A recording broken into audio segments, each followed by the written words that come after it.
Hello dear student, this is your Renu ma'am. Welcome to this video, and in today's video we will do class 9 chapter 10 gravitation important questions part 2. Okay बेटा previous video में हमने already कुछ important questions कर लिए थे, अब उसके आगे चलते हैं. ठीक है, 8 क्वेश्चन 1 to 8 हम प्रीवियस वीडियो में कर चुके हैं, तो जिनका वो मिस हो गया था वो वहाँ से देख लीजिएगा.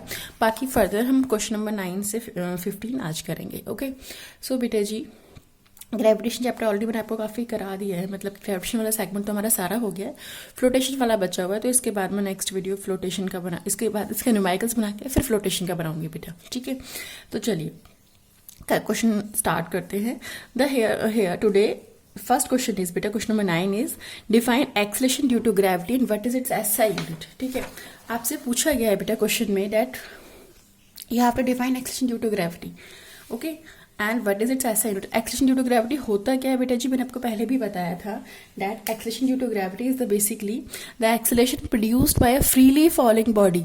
ओके, जब भी बॉडी फ्री फॉल में होगी, जब भी बॉडी आपके पास में फ्री फॉल में होगी, then the acceleration produced by that freely falling body is known to be बेटा, जो बॉडी है वो आपके पास में फ्री फॉल कर रही है, तो आपके पास में जो एक्सेलरेशन प्रोड्यूस हो रहा है that is your acceleration due to gravity.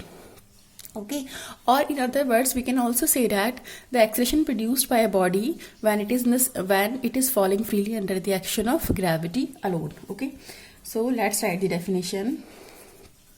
Even तो ये सारे टॉपिक्स हम कर चुके, बट क्वेश्चन की फॉर्म में अब कर रहे हैं बेटा जी. Acceleration due to gravity is defined as the acceleration, इसका ड्रॉ करने की कोई नीड नहीं है, acceleration produced by an object when it is falling freely under the action of gravity alone. Okay, under the action of gravity alone, माने कोई object सिर्फ gravity की वजह से नीचे गिर रहा है. ओके, तो उस केस में हम क्या बोलेंगे, that the acceleration produced in that object is known to be acceleration due to gravity. बेटा इसका सिंबल होता है स्मॉल जी और इसकी वैल्यू होती है 9.8 metre per second square.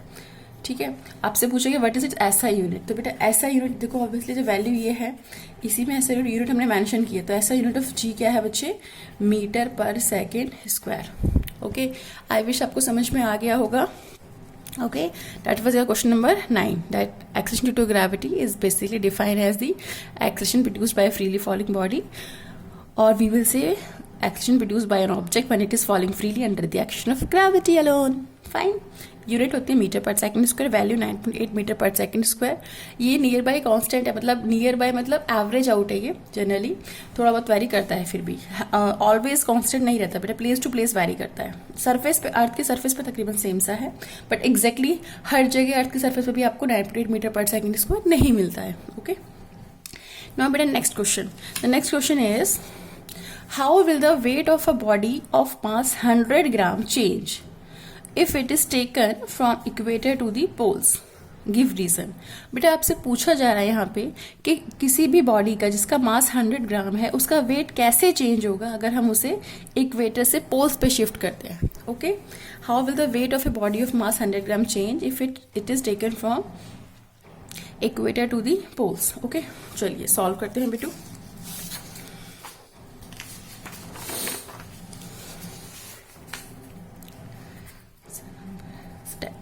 Okay, yes बेटा, तो मास ऑफ द ऑब्जेक्ट कितना गिवन है बच्चे आपको, मास ऑफ द बॉडी कितना गिवन है, 100 ग्राम.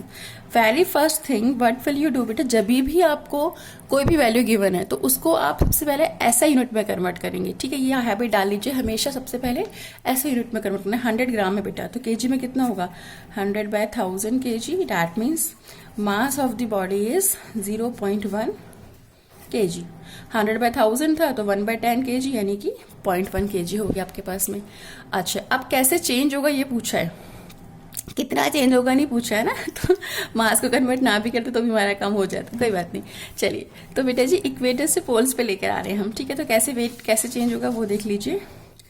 Okay, we are shifting from, कहाँ से कहाँ जा रहे हैं बेटा, इक्वेटर टू पोल. देखो क्वेश्चन में ये मेंशन था कि नहीं, इक्वेटर टू पोल्स जा रहे हैं आप. ठीक है, इक्वेटर से पोल्स पे, तो कैसे होगा, वी आर शिफ्टिंग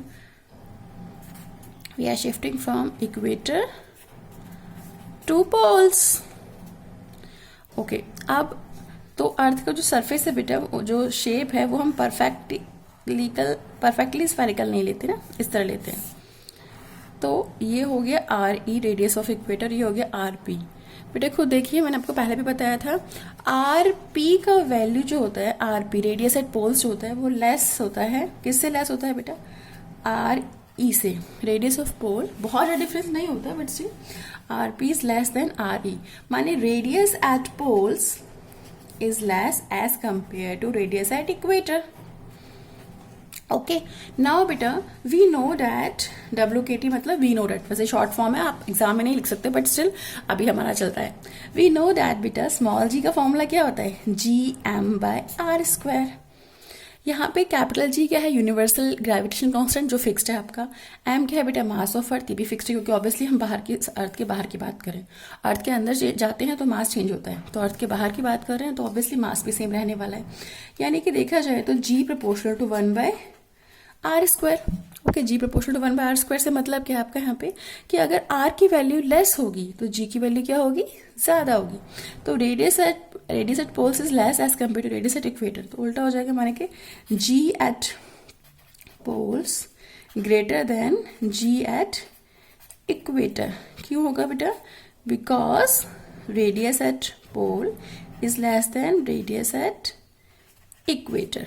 आगे बात समझ में, जी प्रोपोर्शनल टू 1/r², अगर r की वैल्यू कम होगी तो g की वैल्यू ज्यादा होगी, ठीक है, इट विल बी मोर। तो g at poles greater than g at equator, ये हमारे पास में यहाँ पे हो गया। तो क्वेश्चन था कि how does it will very, तो कैसे वेरी कर रही है बच्चे, देखो आपके पास में taken from equator to poles, equator से पोल्स पे अगर हम जा रहे हैं, इक्वेटर से अगर हम पोल्स पे जा रहे हैं आपके पास में, तो वेट क्या करेगा, क्योंकि जी की वैल्यू चेंज हो रही है बच्चे। अब जी की वैल्यू चेंज हो रही है, इक्वेटर से पोल्स पे जा रहे हैं, इक्वेटर पे जी की वैल्यू कम थी, पोल्स पे ज्यादा थी, यानी कि weight will be more. Okay, हम यहाँ पे लिख देंगे that weight of the body increases as we shifted from equator to poles, because weight होता है बेटा mg, ठीक है। तो यानी कि g जो है आपके पास में पोल्स पे वो ज्यादा है, तो वेट भी क्या होगा उसका, ज्यादा होगा।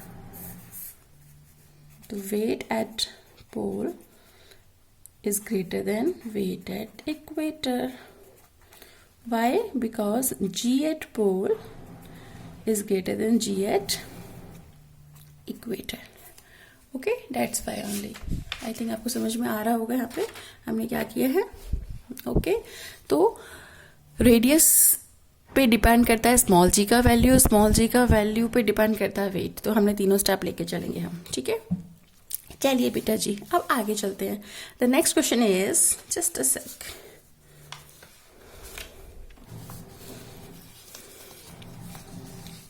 Question number 11।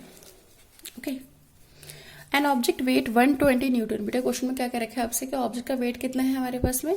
Question number 11 is an object weight 120 newton on the surface of the earth, what is its mass and weight on the surface of moon. Object का वेट बेटा 120 न्यूटन आपको दिया हुआ है, कहाँ पे, अर्थ की सरफेस पे। ओके, तो weight of the object on the surface of earth कितना गिवन है बेटा, on the surface of earth, weight बेटा गिवन है आपको, WE से डिनोट कर ली मैं इसको, E फॉर अर्थ। ओके, कितना गिवन है बेटा, 120 न्यूटन। आपसे पूछा गया आपको मास निकालना है and weight on the surface of moon, ठीक है। तो मास ऑफ द ऑब्जेक्ट ये निकालेंगे हम, and weight on the surface of moon,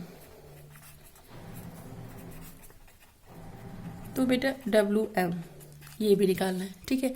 सबसे पहले मैंने क्या सिखाया है, जो जो गिवन है वो लिख लेते हैं, उसके बाद जो फाइंड आउट करना है उसे लिखते हैं, फिर हम निकालते हैं रिलेशनशिप फॉर्मूला लिखते हैं, ठीक है। तो बेटा जी यहाँ पे देखिए WE 120 न्यूटन है, ठीक है। We know that W E is equal to mass into में जी, स्मॉल जी कितना है बेटा, small g acceleration due to gravity on the surface of earth है, that is 9.8 metre per second square. Okay, अगर आपको given है 9.8 तो आप वो पुट करो, नहीं गिवन है तो आप 10 पे पुट कर सकते हो, कोई इशू नहीं है। 9.8 को रफली 10 ही तो बोलेंगे बेटा, ठीक है। तो हम यहाँ पे मैं इसको भी 10 लेके चल रही हूँ, फटाफट जल्दी से सॉल्यूशन खत्म करते हैं। तो W E is equal to M G है ना, तो डब्ल्यू ई मेरा 120 था, तो 120 is equal to M into में 10, क्योंकि जी जो है वो मेरे पास कितना है बेटा, जी का value 9.8 metre per second square है, तो मैंने इसको nearly 10 metre per second square put कर लिया है, ठीक है, इसको पुट कर लिया। अब यहाँ पुट करेंगे तो बेटा 120 is equal to mass into में 10 था, तो बेटा मास हो जाएगा 120 अपॉन 10, ये इंटू में था इधर के डिवाइड हो जाएगा, तो 12 kg। तो बेटा mass of the object is 12 kg। पूछा गया है आपसे what is the mass of the object, question में क्या पूछा बेटा, what is the mass and weight on the surface of moon. तो बेटा मास जो अर्थ पे होगा वही मून पे होगा, किसी भी प्लैनेट पे क्यों ना जाए हम, हमारा जो ऑब्जेक्ट है उसका मास सेम रहने वाला है, उसमें कोई चेंज नहीं आता है। क्यों नहीं आता, बिकॉज मास होता है amount of matter contain in a body, ठीक है, तो उसमें कोई भी चेंज आपको देखने को नहीं मिलता, मास रिमेन सेम। तो m 12 kg है, तो यही मास आपके पास में मून की सरफेस पे भी होगा, ठीक है। तो मास हो गया हमारा 12 kg, ब्रैकेट में मैं यहाँ पे लिख दे रही हूँ एवरीवेयर, क्योंकि ये हमारा हर जगह सेम रहने वाला है, ठीक है, एवरीवेयर लिख दिया मैंने। अब बेटा बात करते हैं weight on the surface of moon. तो वेट कैसे निकालेंगे बच्चे, देखिए weight on the surface of moon, direct पे WM, ठीक है, इसे निकालना है बच्चे। तो WM हमारे पास में क्या हो जाएगा, मास ऑफ द ऑब्जेक्ट इंटू में जी ऑफ मून। बेटा जी ऑफ मून हमें बताया था आपको पहले भी, और फिर बता रही हूँ, acceleration due to gravity on the surface of moon is 1/6 of its value on the surface of earth. तो ये हो जाएगा हमारे पास में WM is equal to 12 into GM कितना होता है, G/6, मानी 12 इंटू 10/6, ओके, 6 1 जा 6, 6 2 जा 12 कट गया, तो WM आ जाएगा बेटा जी 20 न्यूटन। तो ये हो गया हमारा आंसर, एक ये हो गया और एक ये हो गया, ओके। तो मास आया बेटा आपका 12 kg और वेट कितना आया on the surface of moon, it is 20 Newton, ठीक है। आंसर स्टेटमेंट लिखना चाहो तो अलग से आप लिख सकते हो। आई विश आपको समझ में आया होगा। मास बेटा हमेशा सेम रहता है चाहे आप कहीं पे भी जाएं, जबकि वेट चेंज करता है। वेट चेंज इसलिए करता है क्योंकि वेट जो होता है बेटा वो आपके पास में स्मॉल जी की वैल्यू पर डिपेंड करता है, एक्सेलरेशन ड्यू टू ग्रेविटी पर डिपेंड करता है, दैट्स वाई। तो क्वेश्चन 11 तक हो गया हमारा, okay. Now move further. Now बेटा जी question number 12, fine. The mass of a bag is 15 kg on equator. ध्यान से सुनेंगे क्वेश्चन को। Question number 12, the mass of a bag is 15 kg on the equator. Equator पे बेटा जी bag का मास 15 kg है, what will be the mass of that bag at the poles. तो पोल्स पे कितना होगा बेटा, देखो मैंने पीछे जो क्वेश्चन दिया था उसमें मैंने वेट पूछा था, है ना, जो अभी 11 किया उसमें वेट पूछा था, और उससे पहले वाला जो क्वेश्चन था हमारे पास में उसमें भी मैंने वेट ही पूछा था कि वेट कैसे चेंज करेगा if it taken the object from equator to poles. अब यहाँ पे कह रहे हैं हमारे पास में कि भाई मास इक्वेटर पे है 15 kg और पोल्स पे कितना होगा। तो बेटा पोल्स पे मास तो सेम ही रहने वाला है, क्यों, क्योंकि मास तो चेंज ही नहीं होता। तो आप में से 90% बच्चे क्या करते हैं, जब एग्जाम में इस क्वेश्चन को देखेंगे सीधा लिख देंगे इक्वेटर टू पोल शिफ्ट कर रहे हैं, तो आपके पास में रेडियस चेंज हो रही है, तो जी चेंज हो रहा है, तो वेट चेंज हो रहा है। बेटा वेट चेंज होता है, मास चेंज नहीं होता है। क्वेश्चन में क्या बात पूछा है, मास, ठीक है। तो हम यहाँ पे क्या लिखेंगे, मास of the bag remain same, that is कितना रहने वाला है, 15 kg, okay, it will not change, ठीक है बेटा, because it is amount of matter contain in object, तो ये चेंज ही नहीं करता, ठीक है बेटू। तो हमारा ये इस तरीके से कर लेंगे हम इसे। तो mass of the bag remain same, that is 15 kg, done. Weight होता है, वेट चेंज होता है, लेकिन मास में कोई चेंज नहीं आता। Now come to question number 13। But in the question number 13 आपसे क्या कहा गया, देखिए जरा फटाफट। An object possess 10 kg mass, what will be its weight on the at the centre of the earth. बेटा ऑब्जेक्ट का जो मास है वो कितना है, मास ऑफ द ऑब्जेक्ट, बेटा मास आपको दे रखा है 10 kg। पूछा गया weight at the centre of the earth. आपसे क्या पूछा जा रहा है बेटा जी, आपसे पूछा जा रहा है वेट। देखो क्वेश्चन लिखा है weight at the centre of the earth, तो बेटा weight at the centre of earth, W आपको निकालने के लिए क्या है बेटा, वी नो डैट, क्या पता है हमें, W is equal to mg। Okay, now at the centre of earth, मैंने बताया था सेंटर ऑफ अर्थ पे क्या होता है, स्मॉल जी की वैल्यू कितनी होती है बेटू, 0। तो 0 होती है स्मॉल जी की वैल्यू, तो वेट क्या आएगा 10 इंटू में 0, माने वेट हो गया 0 न्यूटन। तो सेंटर ऑफ अर्थ पे हमारी वेट ऑफ ऑब्जेक्ट क्या होता है बेटा, 0 होता है। Okay, at the centre of earth weight is equal to 0 newton. क्यों, क्योंकि वहां पे स्मॉल जी का वैल्यू 0 हो जाता है सेंटर ऑफ अर्थ पे, दैट्स वाई ओनली। ओके, चलिए फर्दर चलते हैं फटाफट नेक्स्ट क्वेश्चन की तरफ। क्वेश्चन नंबर 14 की बात करते हैं बेटा जी। Okay, question number 14, explain graphically how does gravitational force between two objects varies. First part दिया बेटा with mass of either object, and second part दिया है आपको distance between the two objects. ठीक है, कैसे वेरी करेगी आपको ये पूछा है, और बोला है आपको ग्राफिकली एक्सप्लेन करने को बोला है। ठीक है, इट हैज बीन आस्क्ड